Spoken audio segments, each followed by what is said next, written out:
Ikaze kuri Meroga Official, aho dukomeje kwigira hamwe amasomo y'ingenzi adufasha gutera imbere mu buzima bwacu. Uyu munsi tugiye kureba uburyo uko umuntu atekereza ku mafaranga bigira uruhare runini cyane mu buzima bwe bwo kubaka ubukire. Turareba uko iyo mitekerereze yubakwa n'impamvu kubisobanukirwa bishobora kugufasha gutangira kureba amafaranga mu buryo bushya. Kuko ushobora kuwushaka umukire ariko n'ufite imyumvire ihora ibisubiza inyuma bishobora kukugora gutera imbere. Niyo mpamvu uyu munsi tugiye kureba uburyo ushobora guhindura imitekerereze yawe kugira ngo ubashe kubaka ubukire ugere no ku ntego zawe. Ikintu cya mbere gishobora guhindura imyumvire y'umuntu n'ibyo yumva, kuko umwana ashobora gukura yumva abantu bakuru bavuga bati amafaranga aragoye kuyabona, cyangwa kumva bavuga ko amafaranga ariyo ateza abantu ibibazo, cyangwa kumva bavuga bati twe ntabwo twigeze tugira amafaranga kandi ntabwo tuzayagira. Umwana ashobora kutabitekerezaho cyane icyo gihe, ariko uko agenda akura ayo magambo ashobora kuba igice kinini cy'imyumvire ye.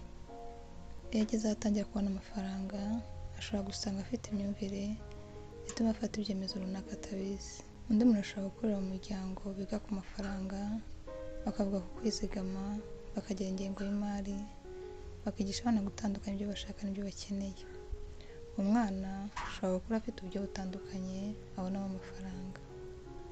Aha ntabwo bivuze ko umuntu avukiye mu bukene adashobora kuba umukire, oya, ahubwo bivuze ko ibyo umuntu yize kera bishobora kugira uruhare ku byemezo afata uyu munsi. Ariko iyo myumvire umuntu ashobora kuyihindura mu gihe ashaka gutera imbere. Hari umuntu ushobora kuba avuga ati ntabwo nshobora kugira amafaranga menshi, undi akavuga ati nakora iki kugira ngo nongere ubushobozi bwo kubona amafaranga.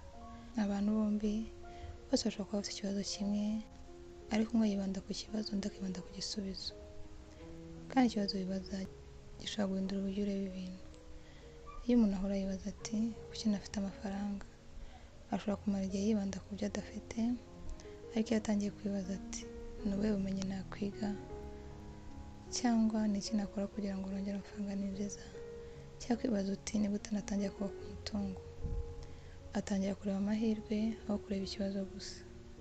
Iyi ni imwe mu mpamvu imitekerereze ari ingenzi cyane. Nubwo rero wibanda ku kibazo, ahubwo ujye wibanda ku cyo wakora kugira ngo ugikemure.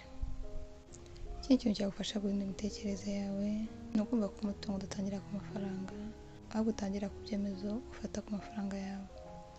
Niba umuntu atabasha gukoresha neza amafaranga make afite, iyo abonye menshi nabwo biramugora guhindura ubuzima bwe. Ibi ni byo bituma kwiga ibijyanye n'amafaranga ari ingenzi cyane. Ntabwo kugira imitekerereze myiza ku mafaranga ari ukuvuga buri munsi ngo nzaba umukire. Ntabwo ari ibintu byikora, ndetse ntabwo ari ukuvuga gusa ngo ndagira amafaranga menshi maze ugategereza ko amafaranga ahita aza. Imitekerereze myiza igomba kujyana n'ibikorwa. Ushobora gutekereza neza ku mafaranga ariko ntuzigame. Ushobora kuvuga ko ushaka kuba umukire ariko ntushake kwiga. Ushobora gushaka kujya kwiga mu by'amafaranga ariko ugakomeza gufata amadeni adafite gahunda. Icyo gihe ikibazo ntabwo ari imitekerereze gusa, ahubwo ikibazo ni uko imitekerereze idahinduka ibikorwa. Niba ushaka guhindura ubuzima bwawe ugomba gutekereza neza ku mafaranga, ariko ugakora n'ibikorwa bigufasha gutera imbere, atari ibitekerezo gusa. Ikindi ni uko ugomba kumenya uko wahindura imitekerereze yawe. Aha ushobora kuba kure mu muryango utaganira ku mafaranga, cyangwa nta muntu wakugishije kwizigama, cyangwa ushobora gusanga warigeze kugira amafaranga ukayakoresha nabi.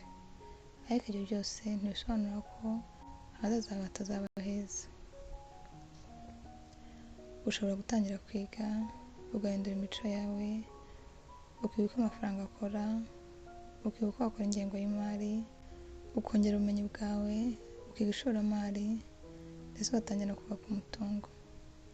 Icy'ingenzi ni ukumenya aho ushaka kugera ndetse n'ubuzima ushaka kubaka, ubundi ugakora ibikorwa bigufasha kugera kuri izo ntego. Twabonye ko uburyo utekereza ku mafaranga bugira uruhare runini cyane mu buryo bwo kubaka ubukire. Guhindura ibyemezo ufata, imyitwarire yawe, ndetse n'ibyo ukora buri munsi. Ugomba kumenya ko ubukire bwubakwa n'ubumenyi, disipurine, ibyemezo byiza ndetse no kwihangana.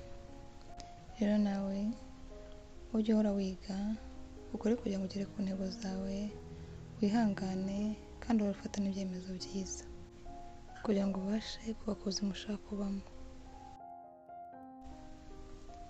Mwakoze cyane kuba mwakurikiranye video kugera ku musozo. Niba yakugira akamaro ntiwibagirwe gukanda like, kuyisangiza n'abandi ndetse no gukora subscribe. Murakoze.